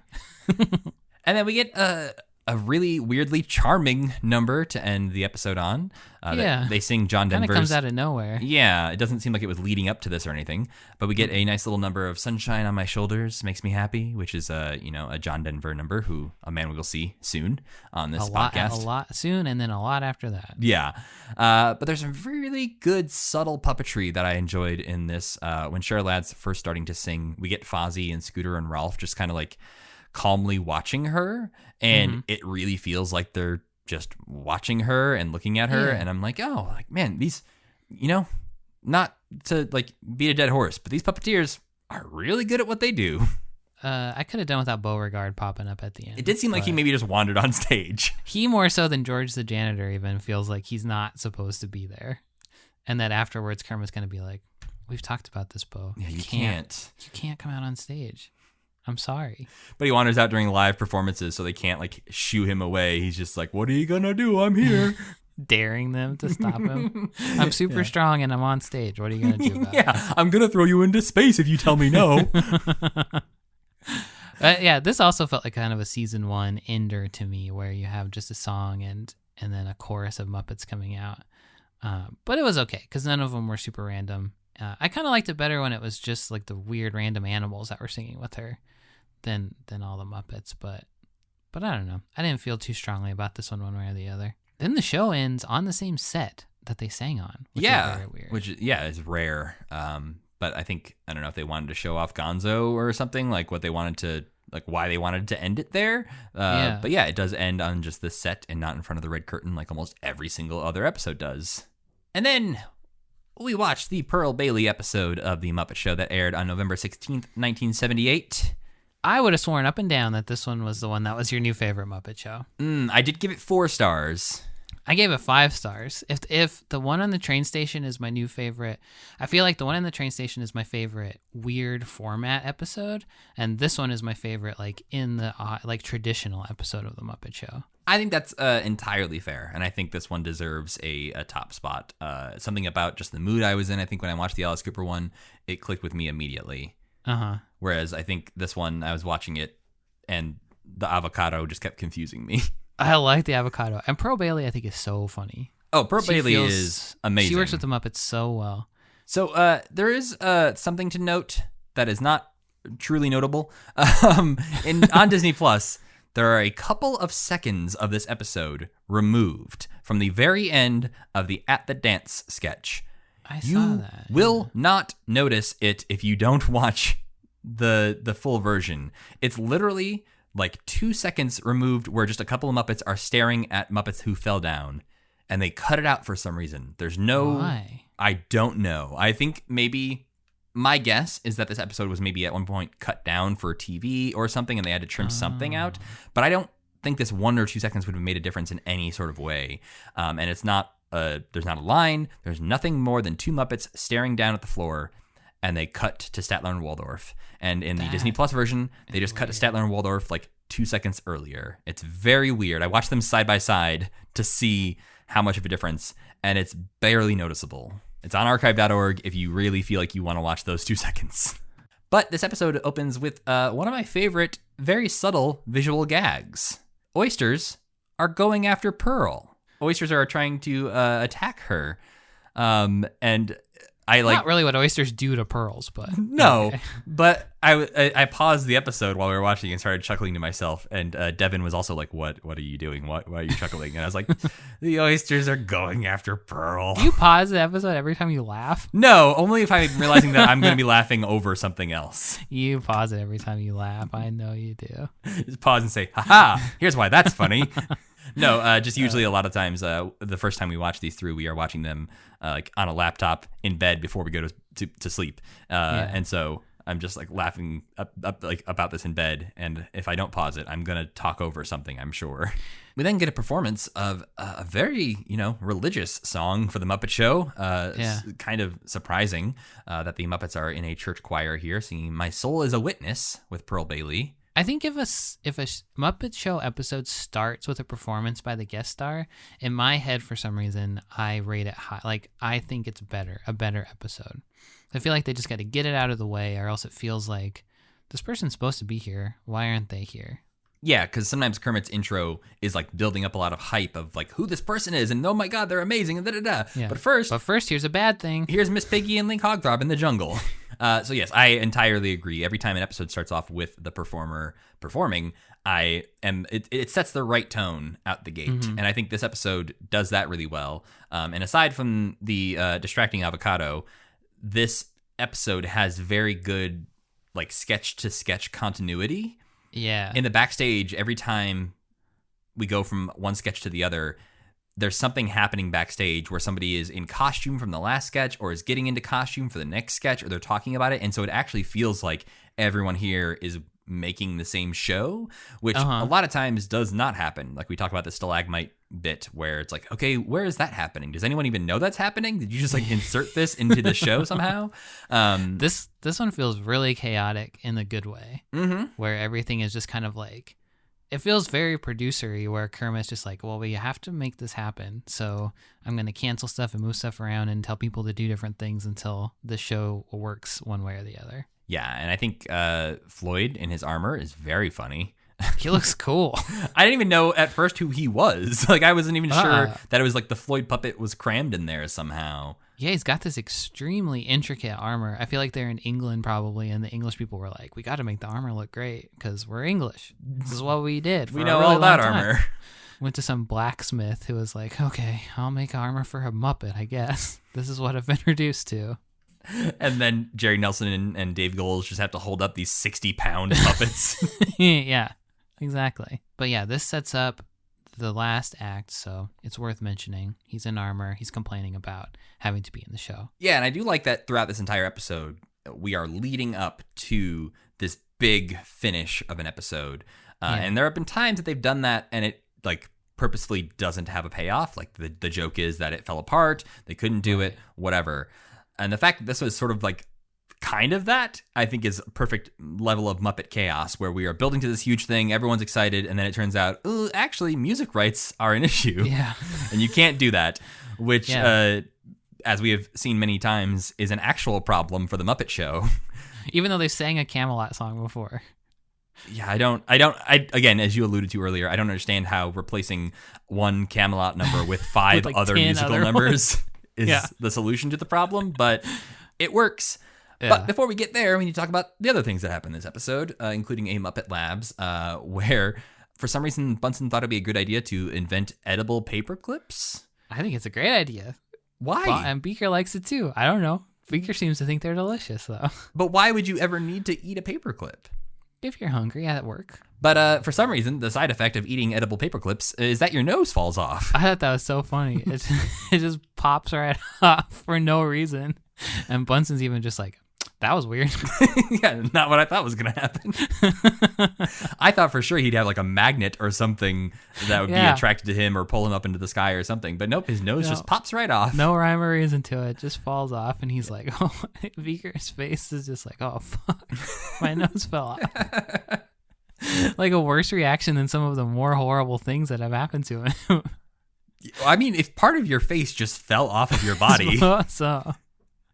But again, a great use of the beaker puppet, and it's the variety of things that they've been able to do with that beaker puppet, whether it's hair falling off, or his nose falling off, or his eyes lighting up, or steam shooting out of his ears. Like, I don't know if they have like 10 different beakers that they can use for these things, or if they just like Velcro everything together. But they're doing a good job with that beaker puppet. Yeah, beaker great. We have a weird little number where some chickens play some bells. It doesn't really go anywhere. They don't really make a joke of it. They just it's kind of like the chickens playing piano. Just like what? Okay. Yeah. And then we have a Muppet news flash where the newsman is reporting on an explosion at the Smithfield Hat Company. Yeah. Guess what happens? Hats fall on his head. I'm sick of stuff falling on this guy's head. But thankfully, it is followed by one of the most delightful things I've ever seen. I love this. This is the, we alluded to episodes ago, I don't remember, that there was a sketch coming up sometime in the future where a Muppet was singing with a performer, and you could hear the Muppet arm rod slapping against their guitar. And this is the one, which shows that it was clearly recorded live. At least part of the vocals were recorded live, because we have Floyd performing in the dressing room with Pearl Bailey. They're performing in the good old summertime, and Floyd is playing his bass and singing along with Pearl, and you just hear that arm rod just flap, flap, flap, flap, flap. And it's like a very improv-y, like jam session kind of thing. I imagine they must have really been playing bass off stage too, or else she wouldn't have been able to like figure out what the hell to do. I was kind of curious about that too, because it does seem very like off the cuff, very improv, and the way Floyd or Jerry Nelson, I guess, would decide to randomly, like, you know what, I am going to jump in here, or I'm going to sit back and let her do this thing. And you could see on her face, sometimes she wasn't expecting him to jump in, or sometimes she was and he didn't, and she'd have to go on a riff. So it felt really natural and really, like, improvised. Yeah, it's really fun. And I'd be so scared if I was Jerry Nelson in that situation, but I guess he just knows. Maybe he's a musician or something. I'm not really sure, but I think he does a great job, and she does a great job, like, in a very weird situation, and it feels like very real. Yeah, it feels like maybe something that just happened like on set, and they were like, we could make that a thing, maybe. Yeah. And I think it's worth noting that I don't know if Jerry Nelson at this time was a musician. I don't know about that, but he definitely is a musician in his life, because he releases an album at some point later in his life, actually in like 2012 or something. He released an album, maybe a little earlier than that. But it's interesting. It's very weird because it's Jerry Nelson singing, and so it sounds like Muppets, even though it's not a Muppet album. Yeah, and he's just got a Muppet voice. Yes, and he also had people like Fran Brill and Kevin Clash and some people sing backup vocals on his album. Oh, weird. And so it's like a Muppet album, but the songs are not Muppet songs. But some of the songs are very weird and about like crocodiles and stuff. So it almost feels like it's a Muppet thing, but it's just a Jerry Nelson album. It's worth a listen. It's on like Spotify and all those things if you want to go listen to it. But yes, Jerry Nelson's album is delightful to just put on in the background. And speaking of, more delightful things, Double Dose of delightful. we got a UK spot that you're spot on with Double Dose, because we will actually see this again next week, because we have a UK spot here with Fozzie Bear and Rolf the dog performing that in this episode is a UK spot, but in a future episode will just be a regular sketch. The same exact footage? The exact same thing is just reused. That's weird. Yep. I don't know if they were trying to fill time or they forgot to make a UK spot in this episode or what it was. We will see this again in the Chris Christopherson and Rita Coolidge episode, which is on our next batch of episodes, as just a normal sketch, which I think it deserves because it is fantastic. Anytime we see Fozzie and Rolf singing together, I'm on board. Yeah, I like how comfortable Rolf is with being mean to Fozzie. Just telling him his jokes suck and that he needs to be better. And Fozzie respects Rolf's feedback enough to go, really does. You know what? You're right, Rolf. I've noticed we have another pretty good Pigs in Space coming up next year. We don't have the same long-winded intro to Pigs in Space that we did. They got rid of it previously. I know you mentioned, I think in the first episode of this season that we watched, that you were not going to miss it if they did not go back to it. And I think now we can see that they did not go back to it, at least yet. It's been a few episodes in a row here where they just dive right into the episode. I don't need all that pomp and circumstance for something as iffy as Pigs in Space. But yeah, the real highlight of this one is when the swine trek passes through the Snacko waves, which turns everyone on the ship into food, but just their heads. Yeah, it's scary. It's terrifying because Piggy's head turns into a cake. into a chocolate cake, and Link turns into cauliflower, and Julia Strangepork turns into scallions, and you see some other crew members run in with like a head of lettuce as their head and stuff, and it's very interesting from like a puppetry side of things that they actually like replace the heads of these puppets with other puppets. But it gets disturbing as soon as the sketch ends and they walk off stage and Piggy is talking to Kermit and she still has cake for a head. Her head's still a cake. She did call for makeup though, so I guess the makeup department can solve this problem. Maybe the cake head's just makeup. It's just a very elaborate like visual effect that they're doing there. I hope so. Or maybe her head has been cake ever since that day. Maybe makeup is just covering up the cake. Ugh, don't talk about it. It legitimately freaks me out. We do one of the things that bothered me about that sketch where I liked everything about it. I like the puppetry, I like the style of the puppets. Throughout that episode, we hear very gross noises of chewing, just like on a loop in the background, and it's just real gross and ugh. Yeah, this one's nightmarish, which I kind of respect. But then we find out about the Camelot kerfuffle that they cannot use the music from Camelot for their closing number that Kermit has been looking forward to this entire time. So he just axes it, no questions asked. That's what you got to do when you're the boss. Mm-hmm. But then we get a little brief at the dance, which is again where the trim comes because we get Floyd and Gonzo dancing in their heavy suits of armor, and so they fall down, featuring another talking chicken, which we've discussed previously is quite rare to have a talking chicken that's speaking English. But they fall down, and if you're watching the archive.org version, two Muppets in the background, just stare at them after they fall for a couple seconds. Disney Plus version just cuts to Statler and Waldorf. You're not missing anything. Too hot for Disney. And then Kermit decides he wants to cancel the Camelot jousting scene to end the episode. And everyone else says, no, we're going to do it. Don't worry. Specifically Fozzie. Fozzie was very excited to do this act for some reason that he's barely in. Yeah, I don't really know why either, but everyone seems very excited to do this closing number, even though they're doing a different closing number than they originally thought they would be doing. And it is very, very, very good. It's amazing. They have a very big set for the jousting set, and it's just like its own little mini episode within this episode where there's like a whole plot line happening. They keep transitioning between songs, which they acknowledge don't make any sense together whatsoever, but it still feels great. Yeah, it's like this is like a really great like make it work moment that I feel like the Muppets will fall into more. That they haven't I feel like up until now they've just been like, I give up, we'll just do something else. But this one is like, we got to pull it together somehow. We have this beautiful Mary Blair, It's a Small World set. We got to do something with it. Well, and it's just like, power through, it'll work. I bet it'll work. And even though it doesn't work at all, their confidence is what makes it funny and also makes it like, technically, I think they walk away from this seeing this as sort of a success. Well, as well they should. And Pearl Bailey's rendition of that Hello Dolly is really good. And I love her and Rolf sitting up in the stands because Rolf is the king, which is kind of like the same voice. He has the same voice as like every king Jim Henson's ever played. So Gosh Posh and King Rufus or Rupert, whichever that other one was that looked exactly like Gosh Posh. But I love them sitting up in the audience being like, this is terrible. Yeah, I know. Nothing we can do about it. Just keep singing. Yeah. But it just got such a great energy. I love it. Yeah, they sing songs from My Fair Lady, Hello Dolly, Annie Get Your Gun, West Side Story, like Guys and Dolls. That's where the Paul Revere name comes from, the Guys and Dolls song. Yeah, it involves most of the Muppets. It involves everyone but Kermit being super into a project, working together. And I don't know, it doesn't seem like they're doing it for Kermit necessarily, like a lot of Muppet they're things. Just for them now. Yeah. But yeah, I think all in all, a very, very strong episode. And I think Pearl Bailey fits in very, very well with the Muppets.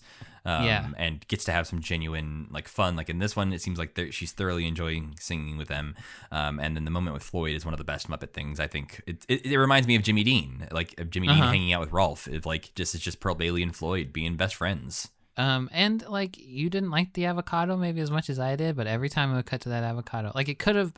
It's very random. It's like very random early internet humor almost, I feel like. But the fact that the avocado doesn't make any avocado jokes and he's just like... He totally makes avocado jokes. At the very end, he does. Yeah, I was going to say, he makes multiple avocado jokes at the end.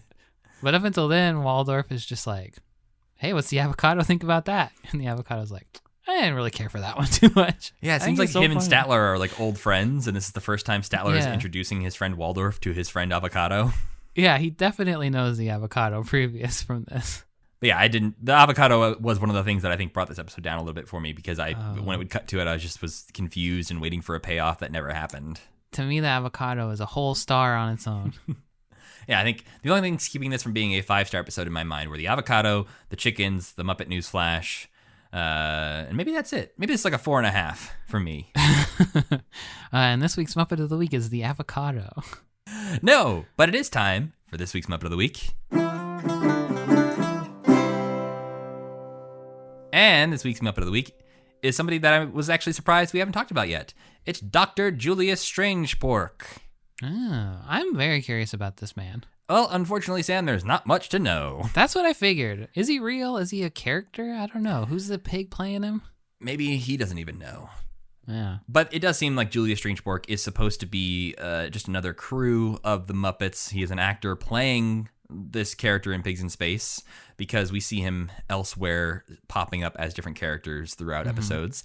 He is the third member of the Pigs in Space bridge crew, who we will see step outside of the swine trek a little bit more in future episodes. That's good, because I kind of like him. Well, we also I like his... I say that, but it's only gonna be like 3 episodes in the rest of the Muppet Okay. Show where we see him doing something else. The only other time we've seen him before this really doing something different than Julius Strangepork is in the Peter Sellers episode.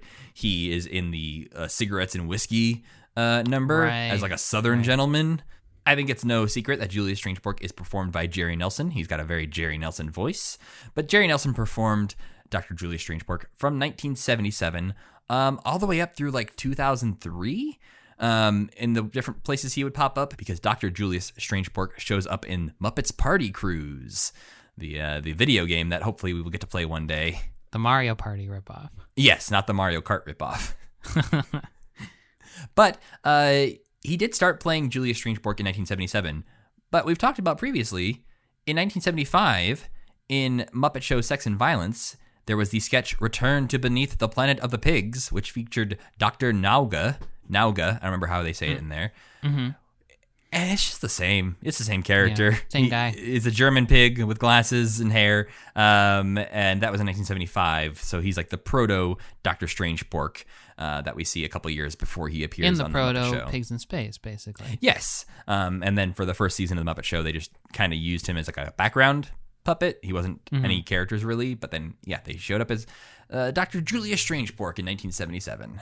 As far as other performers go, we don't see a lot of Strangepork these days. He pops up very rarely. Usually he's a silent background cameo when he does show up in things. But in 1988, David Rudman performed as Julius Strangepork for Muppets Studios Presents You're the Director, which was an interactive VHS tape that you use with the Viewmaster Interactive Vision Console.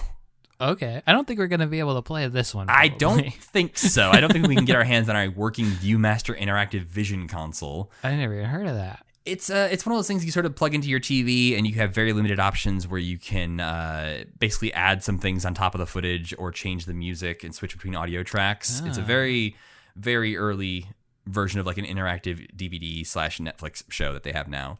Weird. But yeah, David Rudman did the puppeteering for Julius Strangepork in this, and then Jerry Nelson dubbed some lines over later on. So it still sounds like Jerry Nelson. Apparently, Muppet Wiki says 3 lines were left undubbed. So there are some lines that don't sound like Jerry Nelson in that. They weren't really trying too hard on this one, huh? Yeah, but we'll never know because we'll probably never be able to find that. But since 2009, surprise, surprise, Matt Vogel has been performing Dr. Julius Strangepork.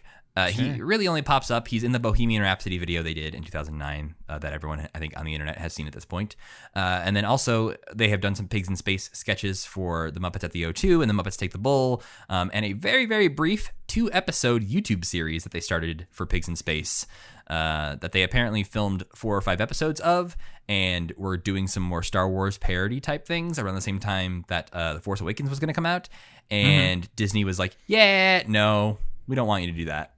So there's maybe more episodes of Pigs in Space out there somewhere on somebody's hard drive, but only 2 episodes of this 2016 version exist on the internet, and they're okay. All right. We'll get to him eventually, huh? Link calls Miss Piggy a hussy in one of them. Oh, no. It's very weird. Link.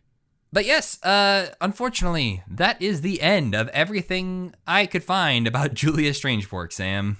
Yeah, I think he probably suffers from the fact that Bunsen exists and is already filling that scientist role. Even though Strangepork maybe got to it at exactly the same time as Bunsen, it was just kind of a flip of the coin. Too many pigs running around already. But he and Link both seem like interesting characters who are kind of underutilized a little bit. Even though Link has like stepped into a role outside of Pigs in Space. But I want to like Julius Strangepork. I think he's got a fun, more mad scientist energy than Bunsen has. And he'll get to do that a little bit. I believe in there's we have the Muppets Go to the Movies special that we'll watch, I think, this year. That he gets to play, I think, like the scientist in the Nephew of Frankenstein sketch, I think. Okay. I think that's what it's called. So he does get to lean into that and play some fun roles. And I agree. I like him. I have no reason to dislike him, really. But I think that's also part of it, like why I'm sort of middling on him is because he hasn't really done that many remarkable things at this point. So what are you going to rate him? You give him first. I got to rate him first.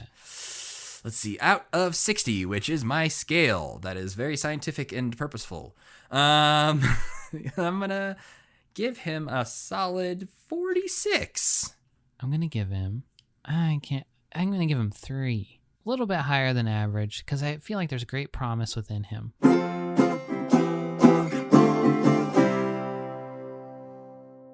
But before we go, Sam, I want to check in and see if you've been enjoying any non-Muppet things this week. Yeah, this is going to be a controversial, maybe. I love Paul Thomas Anderson. You know, Paul Thomas Anderson. I went to see Licorice Pizza. Thought it was great. That movie's got a lot of weird buzz around it, but it's beautiful and it's funny and it's Philip Seymour Hoffman's son and he's so freaking good in it. And if you like Paul Thomas Anderson, I would recommend it. There's some wild people in this movie. Sean Penn's in it. Bradley Cooper's in it. Tom Waits? Yeah. Leonardo DiCaprio's dad? Yeah. And all of the people you mentioned are completely insane in it and cause like explosions and smash stuff up and they just scream the entire time. What the hell? I know literally nothing about this movie other than I have seen the poster. It's fun. It's really fun and weird. Have you seen other Paul Thomas Anderson movies? Yes. Most, not all. Yeah. Phantom Thread is like my favorite movie because I have you seen that before? No. Oh, Phantom Thread is about like how hard it is to be a creative person and be in a relationship. And me and Rachel both were just like, yeah, that makes sense. And the end of that movie is so fucking funny. The Paul Thomas Anderson movies I have seen are the ones that like everyone has seen. Yeah.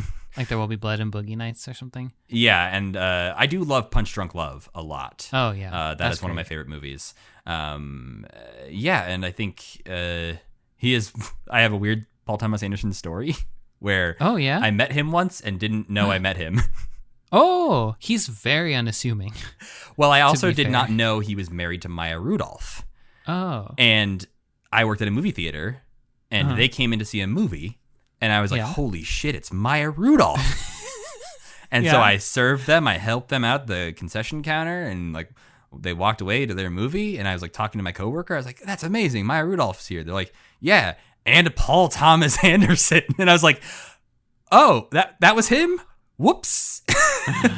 But yeah, Licorice Pizza, not my favorite one of his movies. But I have not been able to stop thinking about it since I saw it. I watched a couple new things to me this week. I watched Don't Look Up. Oh, yes. We've talked about this a little bit. Yeah, you and I had an off-mic conversation about it, and I don't want to spend too much time talking about it, but that movie is so not for me. It's so unremarkable that I'm surprised how That's much the of a thing. stink it has. If I had just watched it without seeing any of the hype or hearing anybody talk about it, I would have watched it and been like, that was fine. But because everyone is like feeling like you either have to love it or hate it and fighting about it on the internet, like this movie doesn't deserve this. This movie doesn't, Yeah. on either side, it doesn't deserve as much hate as it's getting, and it doesn't deserve as much love as it's getting to me. That's No. my feelings on it. But And a lot of the love it's getting is from the man who directed it, who just can't stop talking about it. yeah, he's just the biggest dork who's retweeting all of his own praise of people saying, this movie's the modern day Doctor Strangelove. And I'm like, who would ever retweet that about themselves? Yeah. Like, if only Stanley Kubrick was here to tweet back at him. Yeah, it's also not anywhere near a Doctor Strangelove. No, So, I understand the connection that people are making, but no. And I'm talking to you, Mr. Frank Oz, who tweeted that same thing. Uh-oh. Future guest of the podcast, Frank Oz. Yeah, so we'll talk to you about it when you come on the show, Frankie. For those listening, we do not actually have Frank Oz committed to being on the podcast. That is not that is a purely a joke. We're putting it out into the universe. Yes, it is a hope that will one day happen, and hopefully he will not have heard this episode where we call him out. Sorry. It seems unlikely that he would. Sorry. But I also watched this week Behind the Candelabra. Oh, yeah. I was like, you know what? I want to book know. report or something, wasn't I? I think so. I forgot, honestly. But I wanted to know more about that Liberace guy. And this is not the way to do it because it's a very brief period of time from his life. It's like 3 or 4 years near the end of his life that this movie takes place in. And you don't learn much about why he is as famous as he is, other than just like kind of what you learn from the Muppet Show. He is beloved by many people. It is really about his relationship with this one guy who wrote a book about their relationship, and then they based this movie on that guy's book. Okay. So you get Matt Damon playing the guy Scott, who is essentially dating Liberace, who is played by Michael Douglas very, very well. Yeah. There's a surprise Dan Aykroyd appearance as Liberace's manager, which I did not expect. But the movie itself is pretty good. It kind of falls off the cliff at the end, like they break up, and then the movie doesn't really know what to do with the story after that because they kept on like both living a life after that. But the movie's like, well, that was our whole story, so I don't know. And they should have just made something up like that Queen movie did. Yeah, they don't. There's just a couple weird scenes that happen, and then it just is over. But it's I think it's enjoyable to watch, and I think the performances are all really good throughout. There are no mentions of the Muppets.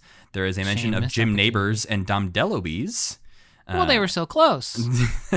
But I think, to be fair to this movie, it does pick up not that long after he filmed his episode of The Muppet Show. Oh, okay. So his episode airs during this time frame It's of the movie. It's a prequel to the movie. Yeah, exactly. That's what it is. But yes, Behind the Candelabra, I did enjoy more than Don't Look Up. Okay. I've heard good things about Behind the Candelabra. Rob Lowe is in it, and he plays a plastic surgeon who looks like the most 80s plastic surgeon you've ever seen in your life, where his face is just pulled back into his ears. He has that energy already, I would say. Yeah, it's a little alarming. But yeah, that's it. That's the show. Next week on the show that we do here called Commitment, we are going to, of course, be watching some more Muppet Show. 3 more episodes. Someday we'll be done with the Muppet Show. Yeah, we got quite the slog coming up as we get to seasons 4 and 5, where the Muppet Show are not doing that much else other than Muppet Show, and so we're gonna have a lot of episodes of a lot of Muppet Show in a row. And we like this show, we promise. But dear God, watching a lot of it is kudos to all the Muppet Show podcasts out there that are doing one episode a week. You're never going to be done with the Muppet Show, and I'm sorry about that. Yeah, but then you look forward to Dog City. We got to get to Dog City. Come on. I mean, Sam, we're not even going to be out of like 1982 by the end of 2022. So I got to get to Dog City. After I get to Dog City, then I can die. I got to find a replacement co-host then after you die. Yep. Just be ready for that, okay? All right, well, I'll put that on the schedule. When Dog City, followed by Sam's death. Sam's funeral. Maybe take a week off after that one. Yeah, we'll see. Okay. But next week, we'll be watching 3 more episodes of Season 3 of The Muppet Show that aired between November 23rd, 1978 and December 7th, 1978, featuring guest Chris Christopherson and Rita Coolidge, Raquel Welch, and Leo Sayer. And yes, that was 4 names. That's 4 people. Because Why? that first episode features Chris Christopherson and Rita Coolidge in one episode. Why? They're like co-guests because they performed together and they were married. Oh. So they were just like, let's have you both on. Okay. And yeah, that'll be all we're watching next week. There's nothing else really happening with the Muppets during that short period of time. So we'll be watching those 3 episodes and discussing those. And before we go, we need to thank our friend Tuna for creating the music for this podcast and Cassie Wilson for singing our theme song.